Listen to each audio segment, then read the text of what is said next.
super excited to have you all join us today. Thank you for coming in. I know we did one other webinar with Katie on streamlining, like your client's experience, and we had so much to talk about that we brought her back for part 2. There was so much to talk about, and all like great stuff, you guys. So let me just go over some housekeeping here as we get started. If you have any questions during our presentation, type them into the chat, and then we'll be answering them at the end of the presentation during the Q&A. We also have Taylor here, and she will be watching the chat.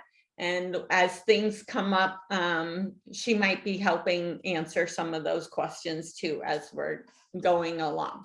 So, and also if you're having any technical problems or anything like that, then, you know, send Taylor a message and she'll help you out. So just to get a little bit, to know a little bit about us, I'm Debra Scarpa. Ashley is our project manager. We help interior designers get found online, win their dream clients, and streamline their processes. Guiding your business to success with branding, websites, marketing, local SEO, and improved processes. Just to give you kind of a little taste of how we help people, here's a sample of like a brand transformation. So here is one of our clients, Holly, before, and here is her after.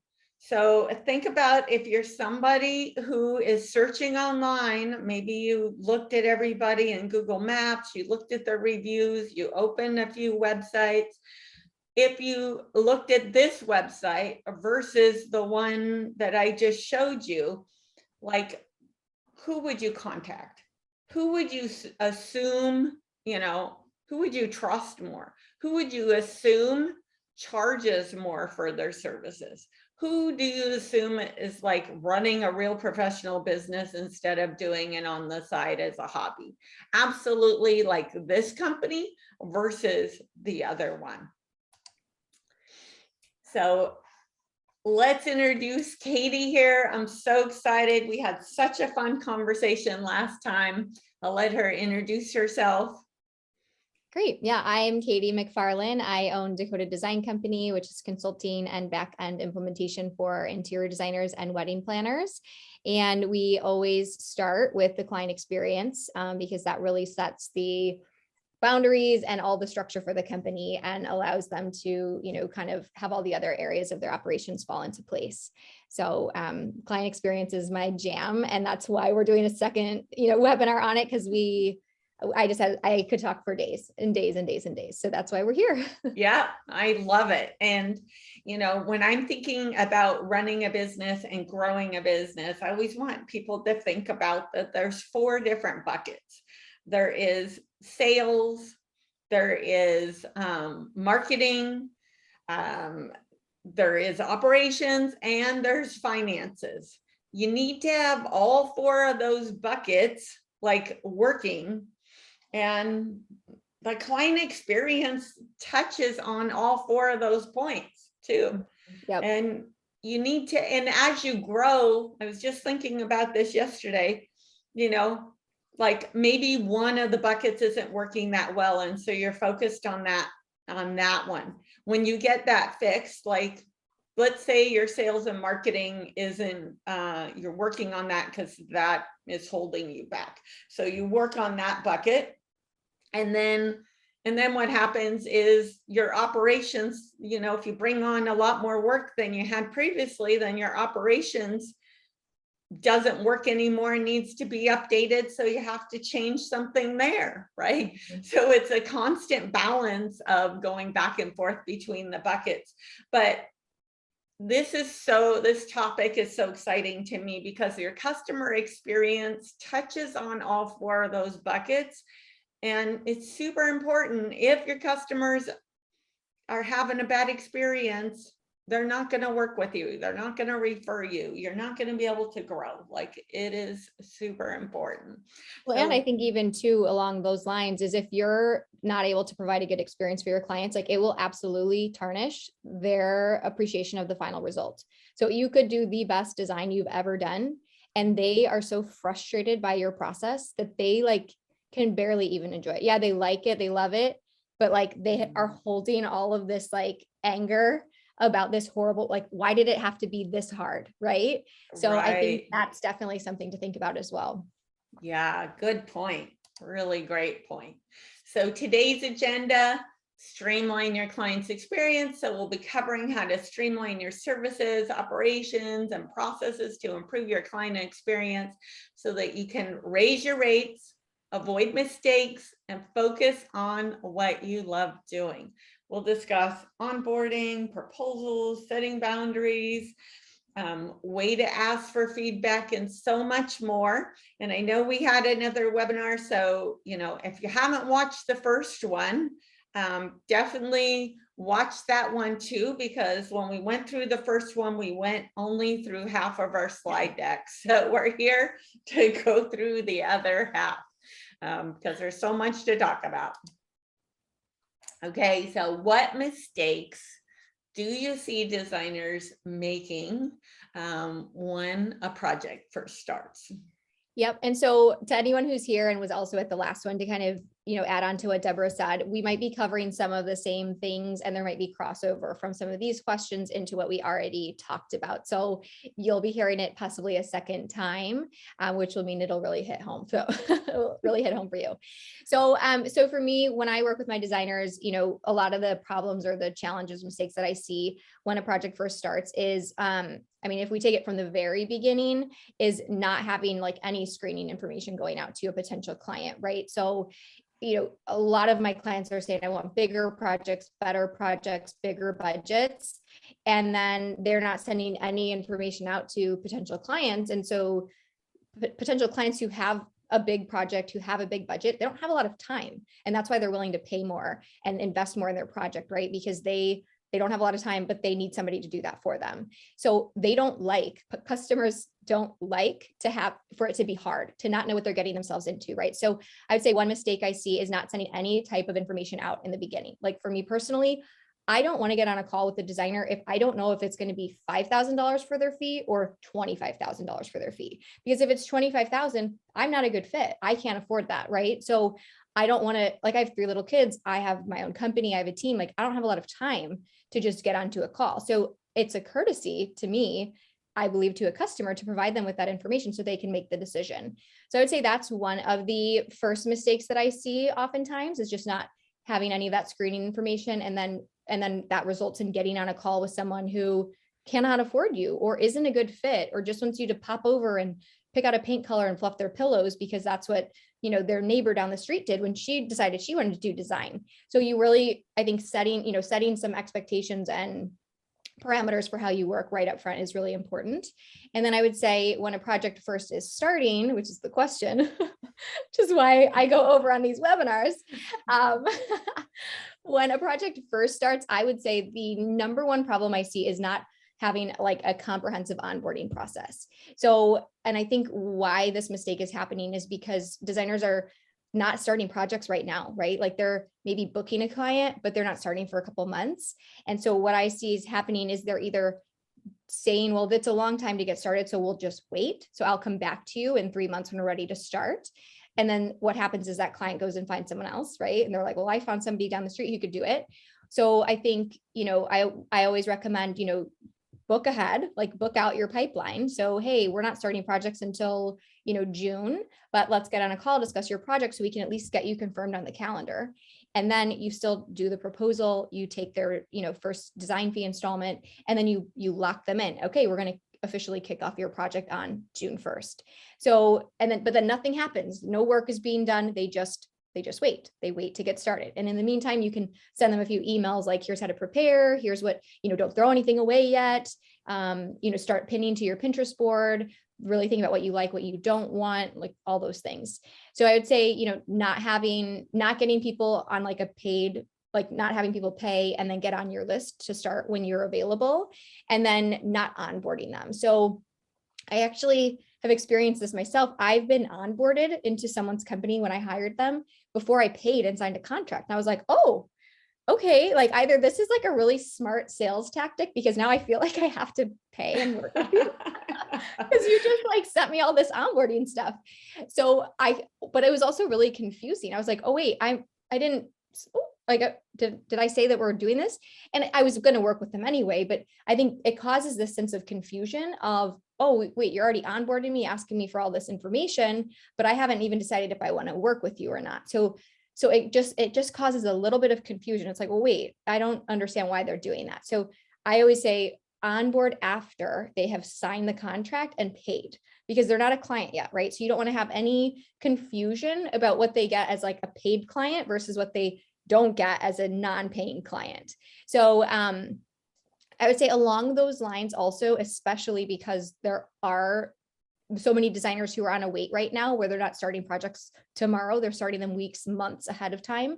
I think a really good thing to do is have an official like project start or an initiation meeting or a client interview or whatever you want to call it, where nothing happens from the time they pay and sign until their first meeting, right? Like they can fill out your design questionnaire, they can gather their inspiration images, they can get their plans ready, but you're not doing any work on their account until that official kickoff date, whatever that meeting is. But that meeting is like the official launch day. So so again, you and your team are not doing anything. Sure, maybe your assistant can, make sure their files get loaded to the right place if they send pictures, but that official kickoff meeting is going to be the thing that signifies to them, okay, now let's let the time begin, let the clock start running. We said this was going to be an 8-month project. Here's our start. All of our timelines are mapped out according to us starting in June and having this, goal end date. So I think that's something that allows designers to really show up professionally for their clients, is kicking off that project with an in-person meeting,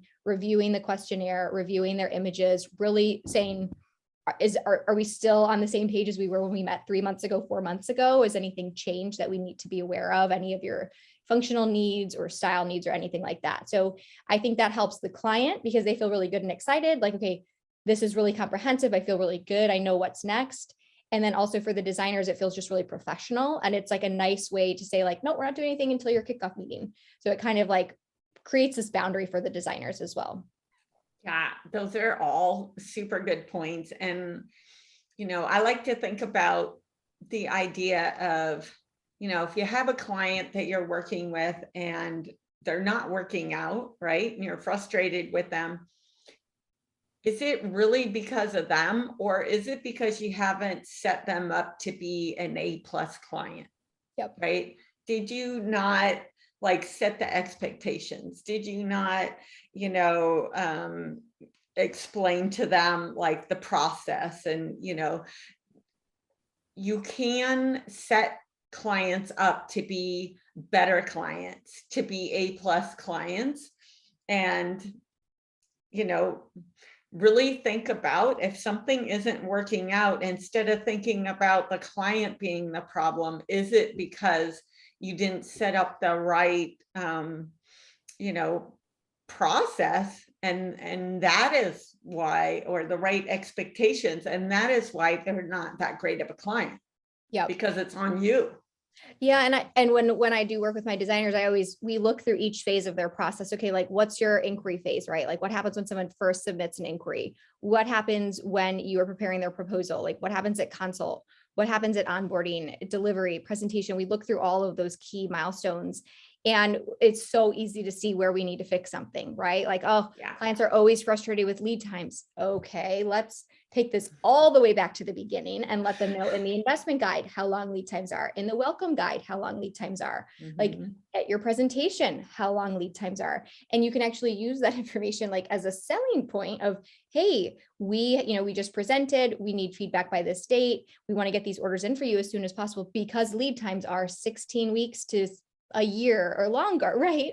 So you can use that to keep things kind of moving along, but absolutely is, helping your clients to be like they don't know. They've likely they don't know what they don't know how to be a good client. You have to tell them and lead them. Exactly. And if there's no structure at all, like, can they just call you all the time and text you? And the first time you do that with them, then they think that's okay and they don't know. So yeah, definitely you've got to set up the structure for them, because you have to just assume they've never worked with a designer like you. And that's what I see most often for my designers, is that their customers, yeah, they maybe tried a designer or they, did something here or there, but it was never the full service experience. And so really letting people know how to, like, what's expected of them at every phase, it's really comforting as a customer, right? Like, I don't want to be the bad guy. I don't want to like feel bad for emailing you about a timeline. If you had just told me that, I'd be like, sweet, I'm not emailing them, because I know they already told me it's going to be 16 weeks or longer. So it just makes it so much easier. And then as the customer, they just know, like, she's in front of it. She already told me about it. I'm not going to reach out. And then as the designer, you just have way less emails, way less questions, confusion, all of that. Yeah, absolutely. And it also reminds me that,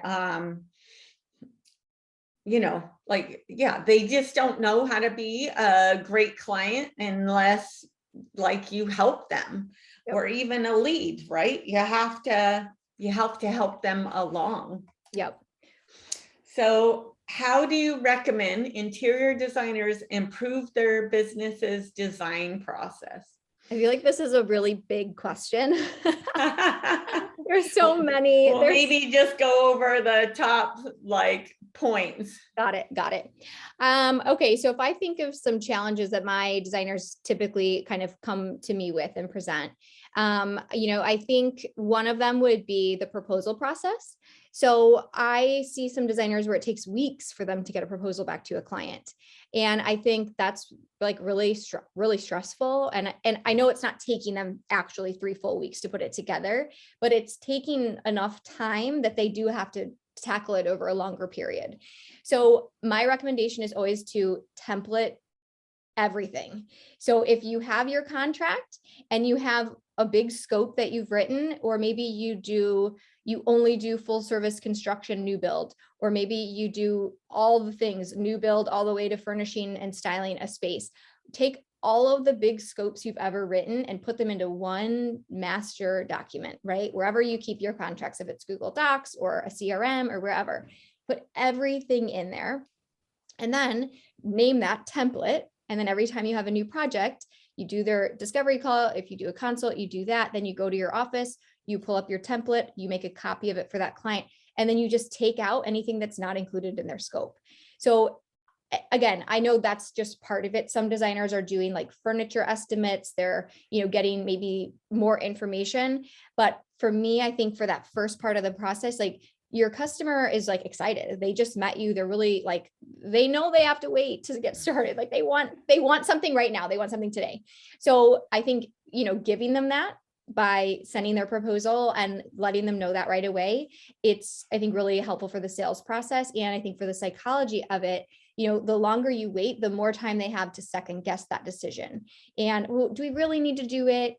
And then like the partner says, oh, I think you could just do this on your own. We could save all that money. And you did a really good job in the bedroom or whatever, like maybe we just tried this on our own and then we'll come back and get help. So the longer you make them wait, the longer they're going to like kind of talk themselves out of it. Right. Or maybe go find someone else or have a conversation with someone who's like, oh, I use this other designer who could start right away. So I think definitely doing what you can to shorten and tighten up that proposal process, like to get it to a potential client in like a day or two. And you might be being like, that is impossible. There's so much information that I'm providing, but I think really, to do the best you can to tighten that up and make it really easy for you to send it over to a client, to include the full scope. And, again, from templates, like if you even have to go back through like the last 5 proposals you wrote and pull the scopes of each of those 5 and combine them into one and then generalize it, right? So like it will apply to each new contract that you write. So I would say that would be one step that I would recommend. And let me add a couple of things to that. Like when your proposals are really late, it also reflects on like your whole process, how it is working with you. So it's a reflection on, your whole business, how it's going to be once they start working with you. And I just wanted to like kind of highlight that point because, even for myself, like I was going to hire somebody for a project and I kept on asking them for a proposal, and they were too busy to get back to me. They weren't sending the proposal, and it was for a really big project.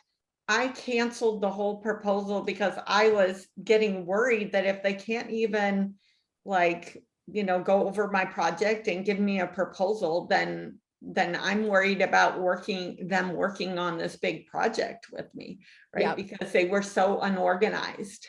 Oh, for sure. It's so frustrating. It's like, I'm begging to give you money.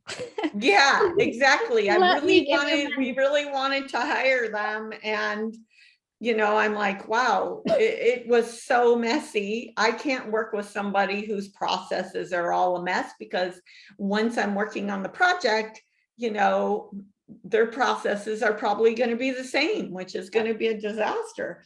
Well, and you also know you're going to pay for that in time because it's not efficient, right? So it's probably going to be a longer, more painful and expensive process because they are just running, they don't have any processes, right? So what could take 6 weeks might take 12 weeks, and you're paying them based on time, labor, all of those things. So I completely understand and agree with that. And then I also wanted to point out that when you're working on each step of your business and improving the processes, if you're just doing it like yourself, and I'm saying this from my own experience, working by myself for 25 years without hiring people, without, using other people who had more knowledge, I was thinking I could figure it out. Well, for a lot of years, if you're just trying to figure it out by yourself, you don't even know that there's a better way to do it, because so we find that when interior designers are working with us, or I'm sure Katie finds the same thing, that we've talked to so many interior designers, we have so much experience, we know what different things have worked for them, then we're suggesting things that they wouldn't have ever thought of, right, Katie? So when you're laying out each step, they could say, well, I'm doing it this way. And you could say, well, we find that doing it this other way and adding, I see you're missing some steps. They might not even know that. It might not even come to their brain in order for them to set that process up.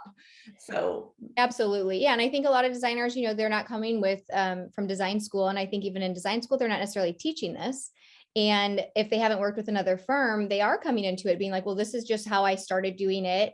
And now it's the process that's ingrained in my bones, and it's how I do every project. And yeah, absolutely. I'll sometimes say, I just had a client yesterday where I was like, no one's doing that. No one's doing that. Tell me more. I need to know more about why you're doing it, because I've not seen that yet. So let's talk about that. Because maybe there's a way, and maybe it works for their business model, but yeah, you definitely start to see what is most impactful and most helpful. And, you can guide clients to make better, improvements to their process for sure. Yeah, exactly.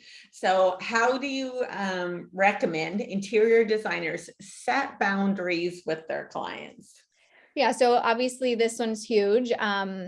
So many, and I know so many designers feel really boundaryless with clients, and they feel like they're being held hostage by them. So I would say first, is really having some boundaries in your proposal or your contract or letter of agreement, whatever you call it, and having those boundaries outline, a detailed scope of work. If you're flat fee, how many site visits that includes, how many meetings that includes, the very detailed scope, right? Setting boundaries in that aspect. And then also, and I know we have another question that we'll talk about with the best things for some of my favorite terms for proposals. So I think, having any issues that you have with clients, if you always have clients texting you and you do not like to be texted, put that in your contract. If you no revisions are painful for you and you've had projects drag out and you've had to requote and do all these things, put that into your contract. I mean, you should have that in your contract anyway, but look at your process, look at what is painful for you, what you don't like and what you don't want to do, and put it in your contract, and then have your attorney review it and be like, can I actually say this? Is this enforceable? And then put it there. I think also once you are onboarding a client, have that all in your welcome materials, right? So, here's how to get the most out of working together. Here's how to communicate. Here's our business hours. Here's who to contact for just general questions about your project, right? So I think those are some like actual like logistical things that you can do and write and send to clients. And then also remind them in your emails, like set the expectation. Hey, here's what's coming up next. Here's what we're going to need from you, or here's how you can prepare. And after the meeting, here's what's going to happen. So letting them know that. And then the other aspect of it is having someone on your team be the point person that's not you, right? So if you have an assistant or a junior or someone else in your company, have them be the person that sends out those onboarding emails. So they become that point of contact until the project starts, right? Like, hey, Katie's going to be the one helping you. Like, so if I'm the designer and I don't want to give up that onboarding email, okay, I'm going to copy, I'm the designer. I'm going to copy Terry from my company. She's going to be able to assist you with any questions you have until your kickoff meeting. Reach out to her for anything. Like, she is your like client concierge. Be sure to reach out, for anything. She'll email you as we get closer to the date. So that creates this nice boundary around you, the designer, and your clients now know, oh, I don't get to reach out to them yet, because they bill at X rate per hour and their team is at a lower rate per hour, right? So I can use them, but not the designer, because we all know that once they hit you up with that first question before their start date, now they're like, hey, I saw this pillow, or like, what do you think about this paint color? Should I buy this rug? It's on sale. And you're like, we haven't even started. I haven't even done a floor plan for you yet. Like, that's not the right size rug, right? So it just, by having somebody, if you can, having someone else send that email out is, I think, really helpful to at least create the idea or like this appearance of there's a bubble around the designer, and we don't get the designer until the project starts. And as a client, that feels really supportive to me. I want to know that I can reach out to someone, and I don't really want to bother the designer, right? Because you're paying them a higher price. So it just makes it easy, I think, to have someone else that I know I can contact them with my silly questions about, should I be doing this in Pinterest or should I be doing this in House Pro, right? Or whatever that might be. So I think it kind of gives them a little sense of comfort as well, if you have someone on your team that you can do that with. I think those are all like super good points. And I just want to say, like, for us, when we have clients, interior designers working with us, we set them up on like a CRM, text message, email, like software, like all in one kind of software. And it has text messaging. So it separates out the text messaging from like your regular phone number. So like I give that one out, for anybody with work, like I give that number out, and that way they can call me on that number, they can text me on that number. And then if you have an assistant, they can log into the software, they can even have the software on their phone, and you can set up different users, but everybody can log into one place. Like you can look on the app and you can see all the conversations that are going on with that client. So you can see any email marketing, any emails that anybody, your assistant or you have sent, any text messages that anybody has sent. And that way, instead of you spending all this time looking for, like, did they send the information on to me or to my assistant, or, and you also aren't apt to, because what I feel like happens if somebody text messages you, and it's in your phone, you might feel like, gosh, if I don't answer them, I might forget also, right? Because it's the weekend and you're not thinking about work. And when Monday comes around, you might have forgotten about it. Well, with the software, it shows all the conversations that have been happening. So you can go in and either you or an assistant can go in and just go into the conversation section and answer all of those questions at one time. That's definitely nice. Yeah, I think if you can manage it not as like a regular text message on your phone, I think then that could work. If you're open to it, right? I have some clients who are totally fine with texting. They're like, no, it's fine. I don't mind. Like, it's easy for me. I don't want my clients to like not be able to get a hold of me, and it works for them. I think only include that if it doesn't work for you. And if it's like, if you're getting texts at like 7 a.m. on a Saturday morning and you're with your kids, like that, right?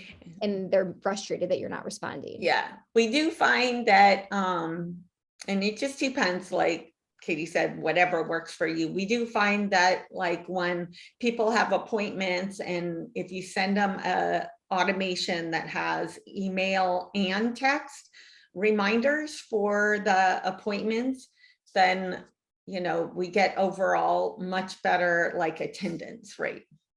Yep. Which is nice. What mistakes do you see designers making when finishing a project? Yeah. So, you know, I would say, I think right now, one of the issues I see, or mistakes, I guess, is that because we're not, like, I'm not a designer, but because my designers aren't able to really do a complete install, like a 1-day install like they used to, or like everything is all delivered at once.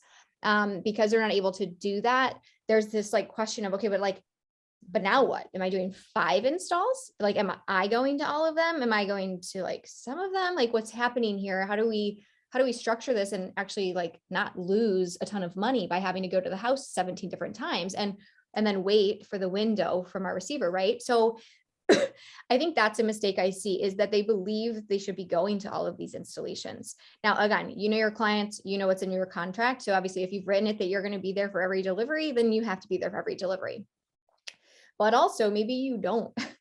Like, if it's not a big install and if the client is like not okay to wait and they're okay to receive the item, then I think you let them know, we can coordinate that for you, but you'll need to be home and you'll need to let them in, and, you know, we'll give them the floor plan so they know exactly where to place it, but you'll just have to oversee that. You know, we have our big install. We would like to do our big install that's included in your scope. We'd like to do it when we have more pieces, but we get it. You don't want to wait for, you know, 3 more months for the rest of the big things to come in. So I think having it to where you aren't there managing all of those and you let your client do it, right? Because again, just because you're like the designer on it, like if it's not in your scope and you're not getting paid for it, I just don't think that you have to do it. Like, you have a professional receiving warehouse who will deliver the goods for them. You have a furniture layout that you will give to the receiver.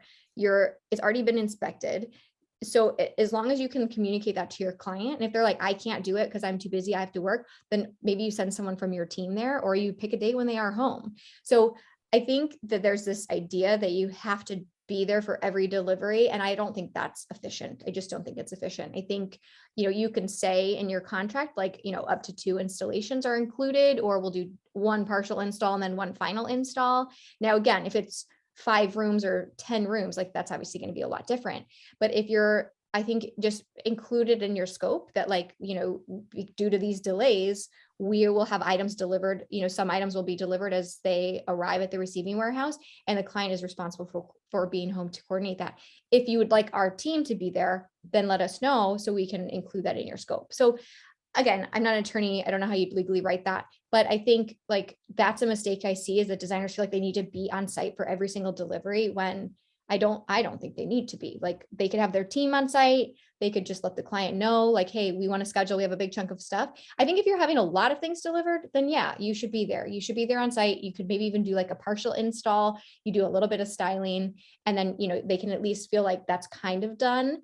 And then maybe then the receiver brings just those last 3 pieces at the end, and you don't need to be there for that, right? But then you come and maybe you do a final styling when you photograph the project.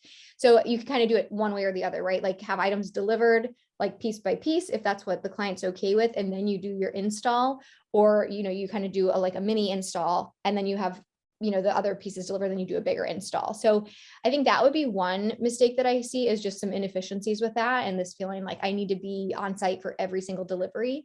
I think the other thing is not really like offboarding a client, like not letting them know we're done now. And so again, that problem is really happening because they're like not really done, right? Like, the project's like, well, yeah, we installed, but we have a sofa that's coming in 3 months or 4 months, right? And hopefully in 3 to 4 months. So I think a mistake I see is them feeling like they can't really offboard a client or wrap up with the client or get feedback. And I think you can. They have the big, like, this is like a decently big reveal, right? If you're getting them a majority of their items, you're styling their space, and it's like pretty much done, I think you can absolutely be like, hey, I know we still have this sofa coming, or we have these 2 pieces arriving. We're going to keep a close eye on them. In the meantime, here's some closing information about, product care, what to notify us for if anything goes wrong. We'd love your feedback, a testimonial, right? Like still offboarding them and like celebrating the end of like a majority of the project, but then letting them know how you're going to handle the things that are still open. So those I think would be two of the things, because again, I think we all know how if you don't really close out a project formally, it feels like, oh my gosh, like they're still here, like they won't stop emailing me, like we're done. So I think having something that really lets them know like, okay, we're pretty much done here. And then here's what we're going to do with the things that we're not done with. So those would be probably two of the mistakes I see. And I'm sure you could probably add more, Debra.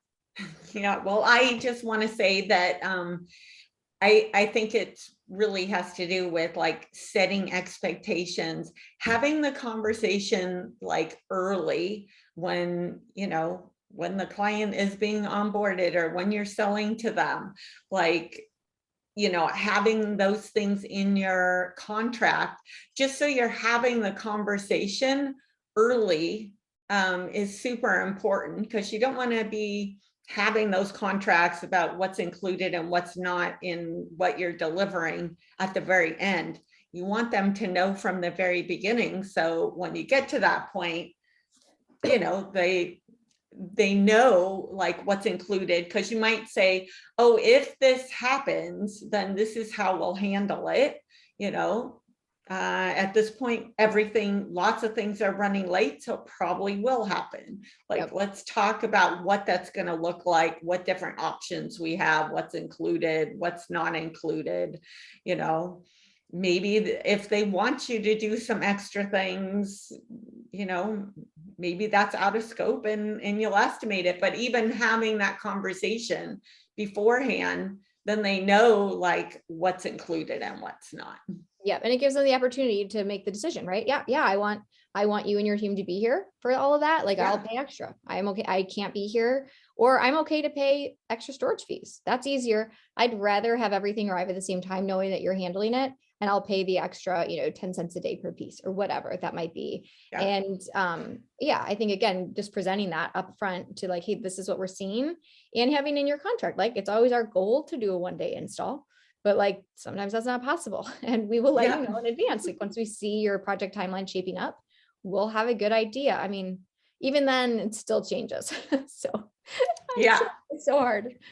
But even just having the conversation about like these different things can happen, and this is how we're going to handle it. And,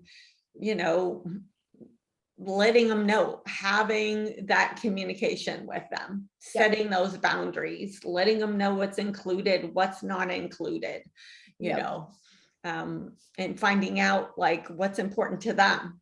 How do they want you to handle it? So how does having a well-established client experience in place set a business apart from its competitors?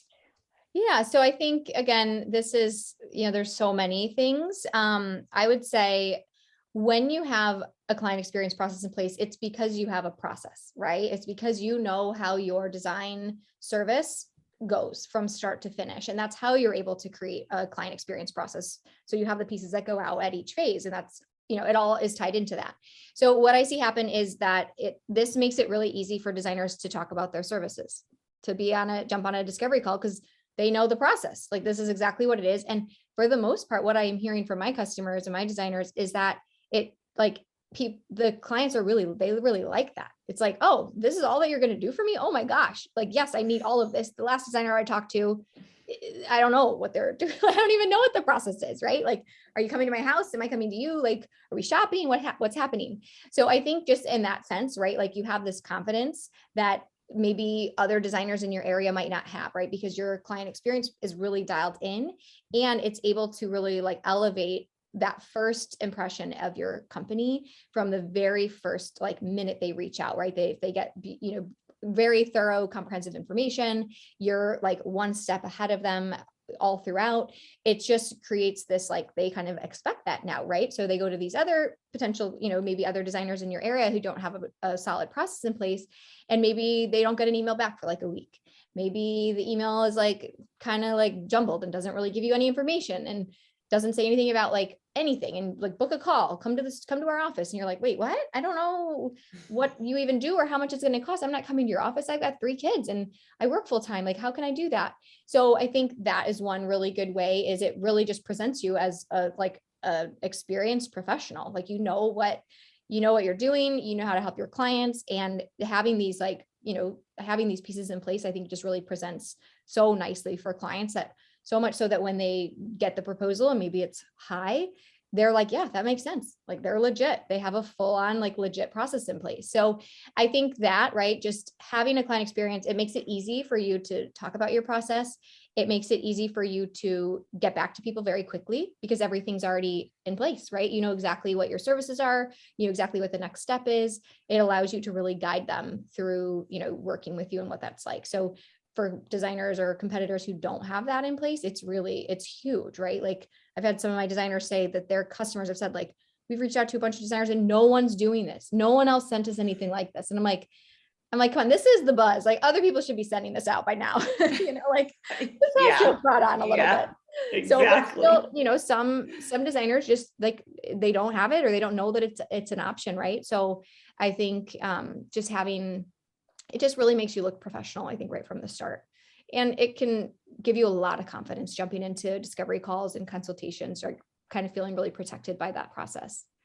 Yeah, absolutely. And I see that because having those things in place, you're offering like a higher quality product, because, since you have processes in place, you're not going to miss a step, or, you're going to keep the client and the project like, on task. You're also going to offer like higher value, because the more processes you have in place and the better processes you have in place, the more you can streamline and be more efficient on your end. So you can actually do more for the client. Yeah. And then you also can get paid more. So you'll get paid more because you're more efficient. You'll also get paid more because by communicating to prospects and clients all the different value you're offering, by communicating the processes and the steps that you have to go through, they're going to understand the value. Like, it's going to, because there is a perception out there from some people that, like, you're doing this as for fun. Like, somebody said to me recently, who is not in this industry, and another person from another agency, they said to me that all interior designers are, just doing it as a hobby, and they're being supported by their husbands. And I was just like, oh my gosh, like, there's a perception out there that anybody can do it. Like, you need to have professional like processes in place to show that you are offering a ton of value, and for them to understand how much really goes into delivering what you guys do. And that builds a lot of trust. Yes. So that trust is going to set you apart from your competition. Yeah, absolutely. I second all of those wonderful points. Yeah, absolutely. So how can having a well-designed process for delivering your services impact your revenue? Yeah, so I think you kind of just covered that. Yeah, I think you just covered that, Debra. I think, like you said, right, when you have it all mapped out, you have opportunities to streamline, because you can look at each of those phases of your process, and maybe right now you're thinking, I have to do everything. I'm the only one who can do it.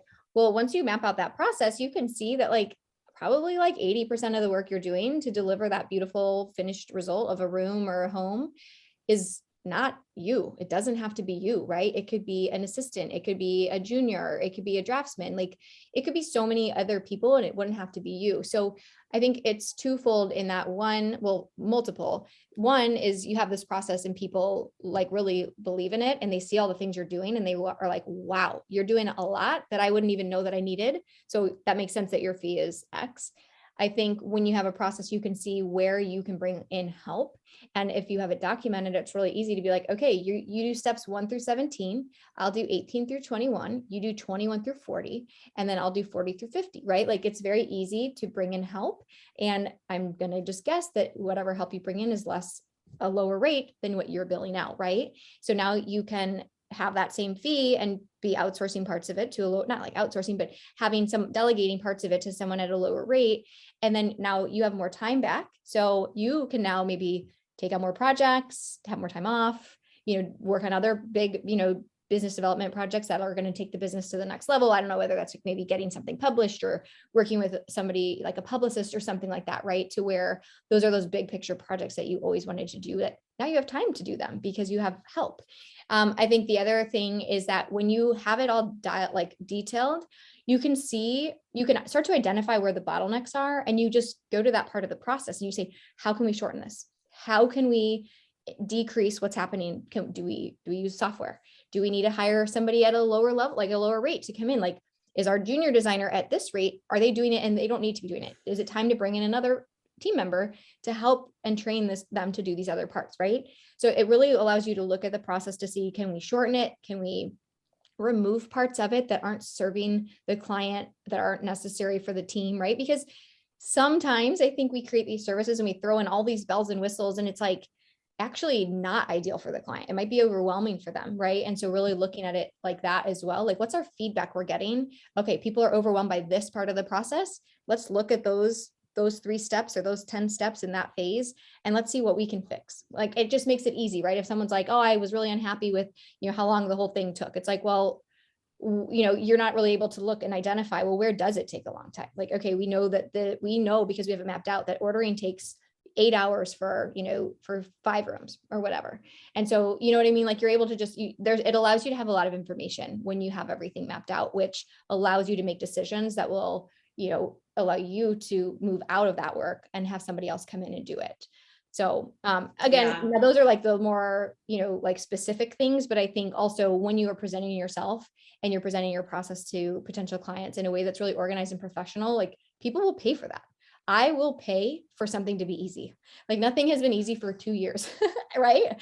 Like, I will pay a premium for something to be easy and for someone to just tell me, here's how you should do it. Here's everything you need. And I'll be like, yes, thank you. Like, there is so much value on that. So I think that's another way that it helps to impact your revenue. Yeah, those are such great points. And I want to add to that like, if you have everything in your head and you don't have processes set up, for one, it is a poor customer experience, so it's going to impact your business in that way. But also, like, if you have everything in your head, you can't grow as a company. You can't take on more projects, because you're doing everything like in your head, and it's more stressful. You can't hire somebody successfully because there's so many different things that you're doing. If you can't expect somebody to come in and be an A+ like assistant or an A+ employee, if you have everything in your head, because they don't know your process. So having it written down, having the process in place helps onboard those type of people. Also, think about like getting to the next level. You have to work smarter and be more efficient and have those processes in place to grow so you can hire people to help you. And then also, if, for whatever reason, if you're thinking of at some point selling your company or whatever you're thinking of doing with your company, if you don't have processes in place, there's nothing to sell. If it's in your head, there's nothing to sell. If you have those processes in place, you can bring somebody on, you can sell your company, you can grow, you can do more work, you can have higher quality, like deliver better projects. There's so many benefits. Yeah. And even I think another part of that is I have a lot of designers who they're like, I don't want to hire a team. I want to stay small. I don't want to manage. And I think, it's equally important for any like designers who want teams and designers who want to stay small. I think if you are going to manage everything on your own, you cannot do that all from your brain. Yes, I totally agree with that. If you have processes in place, like checklists of step by step, here's what we do. You just let your brain just go down that, and then your brain now can focus on the design work and the good parts, right? You can be protected by that, knowing I know I have more projects than I should right now, but I know that if I just follow my checklist, I won't miss a step. So the variable there is like the actual design creation and all of that, but all the other administrative stuff, I just follow my checklist, I make sure it's done, and then I won't miss a thing. And right? that brings up a good point too, that, you know, if you don't have all the steps mapped out, it's very hard to like estimate how long it's going to take, and then, you know how much to be charging your clients. Where like, I know for us, even internally, for every project, like we have a process set up, and then, you know, we have an estimated time for each step. And then, you know, for like our logos, for example, we have estimated times for each step of the process. And then we're tracking that. And then, you know, after you have multiple people run through that process, you can say, okay, well, I have a good, obviously there's going to be some that are a little over, some that are under, but overall, you're going to have a pattern of how much time does it take? And then you can look at, am I selling it for the right amount? Or do I need to streamline my processes or change my process to be more efficient so I can still sell it at the price point that I want? Yeah. Right. So there's two ways to look at it by tracking that time and having it mapped out is, you know, are you really getting paid what you should?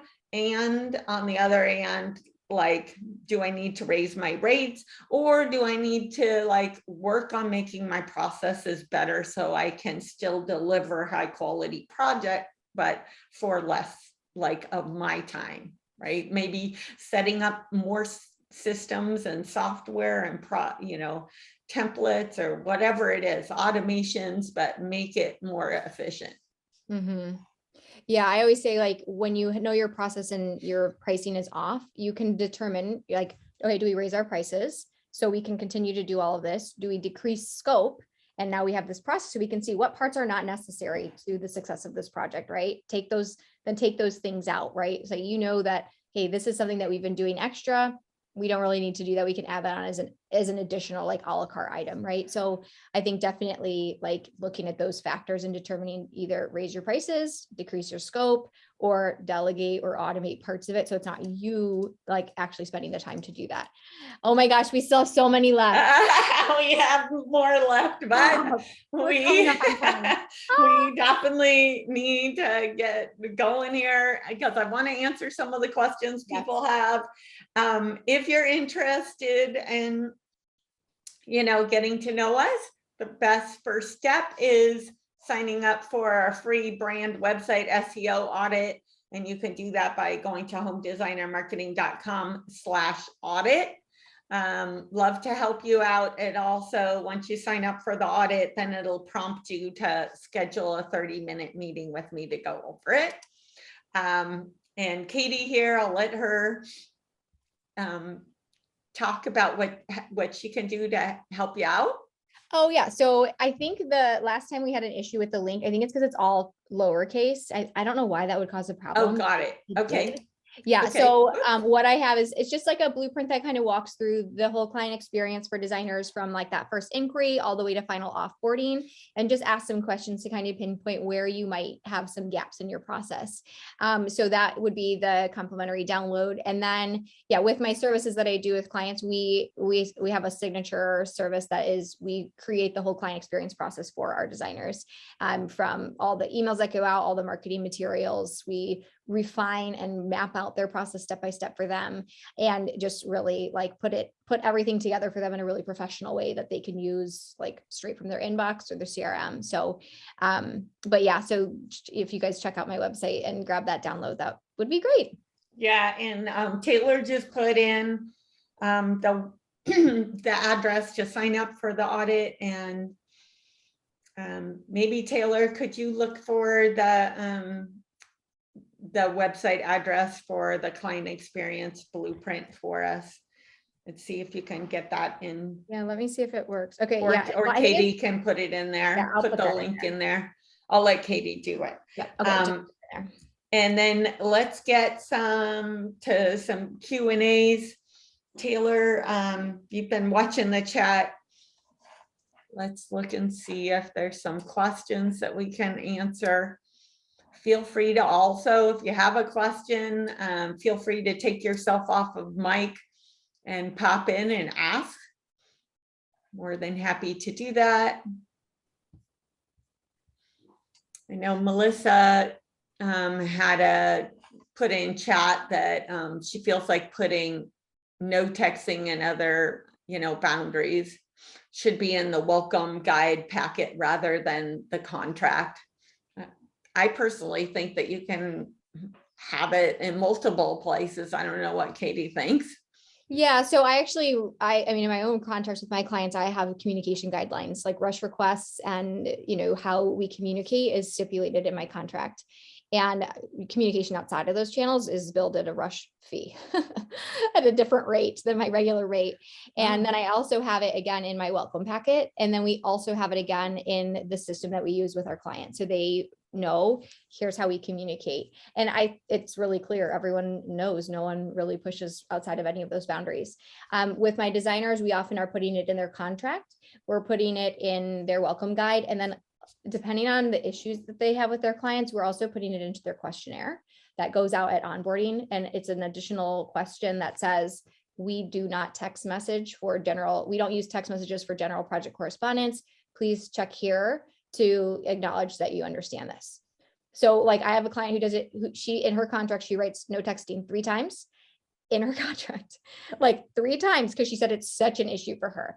Now, I think sometimes it's because clients, they do text back, right? And they want to have that ability. And I think letting your clients know, like we'll use text messages for like appointments, quick turnaround situations, emergencies, things like that. But project correspondence should all go through email, or should all go through your studio, or whatever that is, right?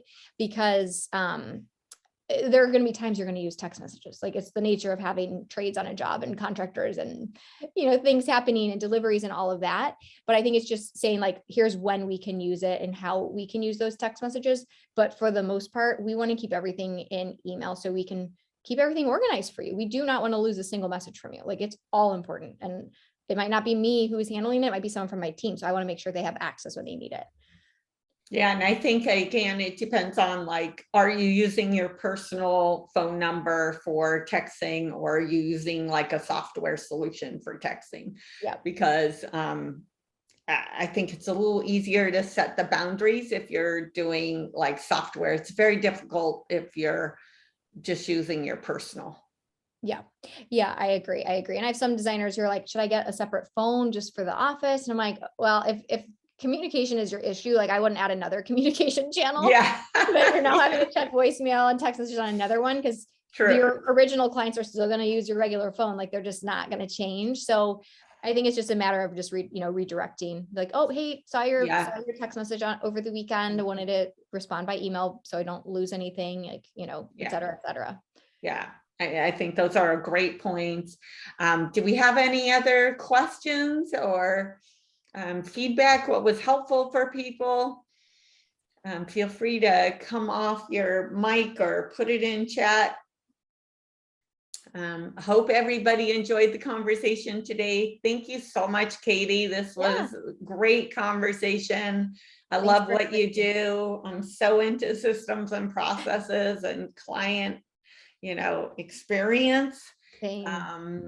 It's the key. It's a key to growing your business. You cannot grow without systems and processes. It is just impossible.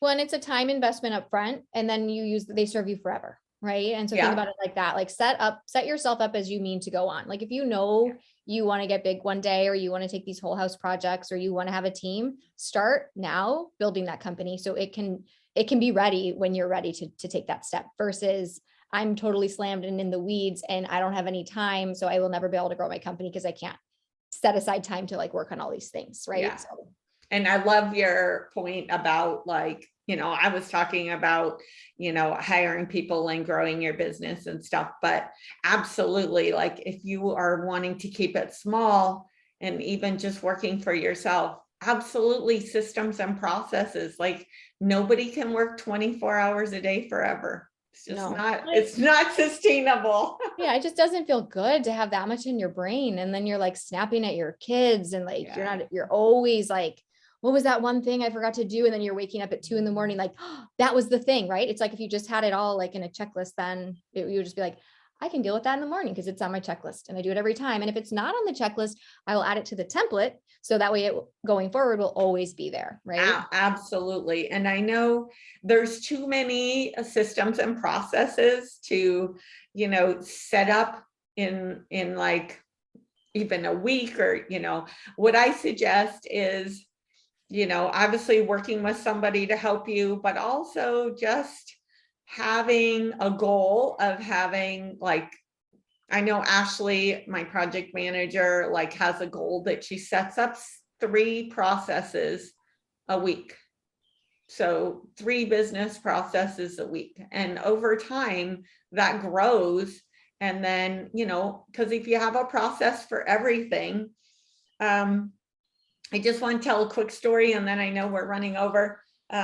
Like I know another marketing agency person that she had an emergency in her family and she had to like in a moment's notice step out of her business because she had the systems and processes in place. Her team members were able to step in and totally take over and not miss a beat. Yep. It's just so important. All right. Thank you so much, everybody. We've really enjoyed today's conversation. Thank you again, Katie. Yep, I'm sure we'll have another one of these at some point. All right. I hope everybody loved learning everything. Have a wonderful day. All right. Thank you so much. All right. Bye.